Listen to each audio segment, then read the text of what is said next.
অথচ আমরা ইব্রাহিম আলাইহিস সালামের জীবনীতে উল্টা দেখতে পাই যে তিনি নিজ পিতাকে সত্যের দিকে আহ্বান করছেন। এই ঘটনা থেকে এটাও একটা শিক্ষা, সত্য সবসময় সিনিয়ররা উপলব্ধি করতে পারে বিষয়টা এমন নয়। ইন্নী আখাফু, আমি খুব ভয় পাচ্ছি, আমি আশঙ্কা করছি, আইয়ামাসসাকা আযাবুম মিনার রহমান, রহমানের পক্ষ থেকে আযাব আপনাকে গ্রাস করবে। বরং যুগে যুগে সত্যের অনুসরণকারীদের একটি বৈশিষ্ট্য ছিল যে শত্রুদের তীর সবসময় তাদের দিকে ছিল। তখন ইব্রাহিম আলাইহিস সালামের বয়স কতই বা ছিল? 12, 13, 14, 15। কিন্তু এই বয়সে সত্যের জন্য তাকে ফ্যামিলি ভায়োলেন্সের শিকার হতে হয়েছিল। খুব লোমহর্ষক একটি ঘটনা। ঘটনাটা আপনাদের একটু খুলেই বলি। আল্লাহর পক্ষ থেকে যখন তিনি রিসালাত নবুয়ত পেলেন, তখন তিনি দেখলেন যে চারপাশের মানুষ মূর্তি পূজার মধ্যে বুঁদ হয়ে আছে, গ্রহ নক্ষত্রকে নিজেদের সৃষ্টিকর্তা ভেবে বসে আছে। তখন তিনি এটাও দেখলেন যে তার আপন পিতা আজার একজন মূর্তি প্রস্তুতকারী, সমাজের এলিট শ্রেণীর অন্তর্ভুক্ত কেউ। তখন তিনি প্ল্যান করলেন যে প্রথমে আমি আমার বাবাকে দাওয়া দেই, যদি বাবা সত্যের প্রতি ফিরে আসে তাহলে তিনি আমার পক্ষে কিছু শক্তি হবেন। সুবহানাল্লাহ, এটা নবীদের একটা সুন্নাহ যে হেদায়েত পাওয়ার পর বা নবুয়ত পাওয়ার পর তারা প্রথমে আপন পরিবার পরিজনকে দাওয়াত দেন। রাসূলুল্লাহ সাল্লাল্লাহু আলাইহি ওয়াসাল্লাম এরকম দাওয়াত দিয়েছিলেন নিজের পরিবার পরিজনকে। ইব্রাহিম আলাইহিস সালাম 13-14 বছরের একজন তরুণ খুব ইতস্তত বাবার সামনে গিয়ে দাঁড়ালেন। বাবাকে খুব আদর করে বললেন, ইয়া আবাতি, হে প্রিয় বাবা, লিমা তা'বুদু মা লা ইয়াসমা'ু ওয়া লা ইউবসিরু, আপনি কেন এমন কারো অনুসরণ করছেন যে কোনো কিছু শুনতে পায় না, যে কোনো কিছু দেখতে পায় না, ওয়া লা ইউগনি আনকা শাইআ, যে কোনোদিন আপনার কোনো উপকারই করতে পারবে না। এরপর আদর গলায় আবার বলছেন, ইয়া আবাতি, হে প্রিয় বাবা, ইন্নী আখাফু, আমি খুব ভয় পাচ্ছি, আমি আশঙ্কা করছি, আইয়ামাসসাকা আযাবুম মিনার রহমান, রহমানের পক্ষ থেকে আযাব আপনাকে গ্রাস করবে, ফাতাকুনা লিশ-শাইতানি ওয়ালিয়া, আপনি যদি এই কাজগুলো না ছাড়েন তাহলে আপনি শয়তানের ওলিতে পরিণত হবেন, শয়তানের বন্ধু পরিণত হবেন। 13-14 বছরের একজন তরুণ খুব আদর করে বাবার প্রতি ভালোবাসা সিক্ত হয়ে বাবাকে সত্যের দিকে আহ্বান করছে। আর বাবা খুব আদরের গলায় মাথায় হাত বুলিয়ে দিয়ে সেই সত্যের দাওয়াত গ্রহণ করেছিলেন। বিষয়টা কি এমন? প্রিয় ভাই বোন, এখানে দেখার ব্যাপারটা হলো যে যারা সত্যের অনুসরণকারী তারা কখনো কমফোর্ট জোনে থাকে না।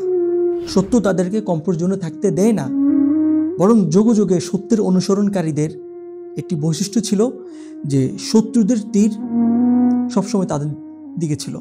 তারা বিভিন্ন সংগঠন, বিভিন্ন রাষ্ট্র, বিভিন্ন সরকার দ্বারা জুলুমের মধ্যে ছিল, তারা জেলখানার মধ্যে ছিল। এটা হচ্ছে যারা সত্যের অনুসরণকারী তাদের গুরুত্বপূর্ণ একটি বৈশিষ্ট্য, সুতরাং বিচলিত হওয়া যাবে না। ইব্রাহিম আলাইহিস সালাম যখন তার পিতা আজারকে সত্যের দিকে দাওয়াত দিলেন, তখন তিনি সেই সত্য গ্রহণ করলেন না। তার সামাজিক স্টেটাস, তার পূর্বপুরুষদের কৃষ্টি কালচার, এলিটদের মধ্যে তার অবস্থান, এসব কিছু তিনি ছাড়তে চাইলেন না। তিনি ক্রুদ্ধ স্বরে বললেন, আরাগিবুন আনতা আন আলিহাতি ইয়া ইব্রাহিম, হে ইব্রাহিম, তুমি কি আমাদের দেবদেবী থেকে বিমুখ হচ্ছ? লা ইল্লাম তানতাহি, যদি তুমি তোমার কাছ থেকে বিরত না হও, লা আরজুমান্নাকা, আমি তোমাকে পাথর দিয়ে তোমাকে হত্যা করব, তোমার মাথা আমি পিষিয়ে ফেলবো। ওয়ারজুনি মালিয়া, আর তুমি এখনই আমার সামনে থেকে দূর হয়ে যাও। চিন্তা করুন,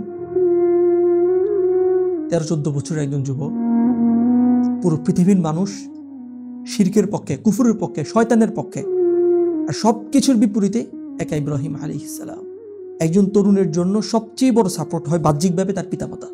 সেই পিতা তাকে দূরে ঠেলে দিচ্ছে, সেই পিতা তাকে থ্রেট দিচ্ছে, তাকে হত্যার হুমকি দিচ্ছে।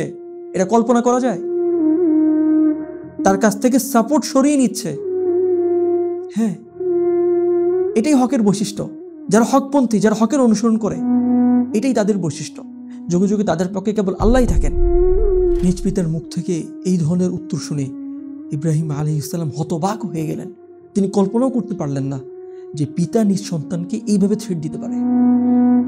তিনি খুব দুঃখ পেলেন, কিন্তু সেটা প্রকাশ করলেন না। তিনি পিতার প্রতি খুব নম্র আচরণ করলেন। তিনি তো নবী, তিনি তো রাসূল, আল্লাহ তাআলার পক্ষ থেকে পয়গম্বর মানব জাতির জন্য, যিনি মানুষকে হিদায়াতের কথা শোনাবেন, মানুষকে সত্যের দিকে আহ্বান করবেন। তিনি কি উত্তর দিলেন? তিনি উত্তর দিলেন, সালামুন আলাইক, বাবা আপনার প্রতি শান্তি বর্ষিত হোক, আপনার প্রতি সালাম।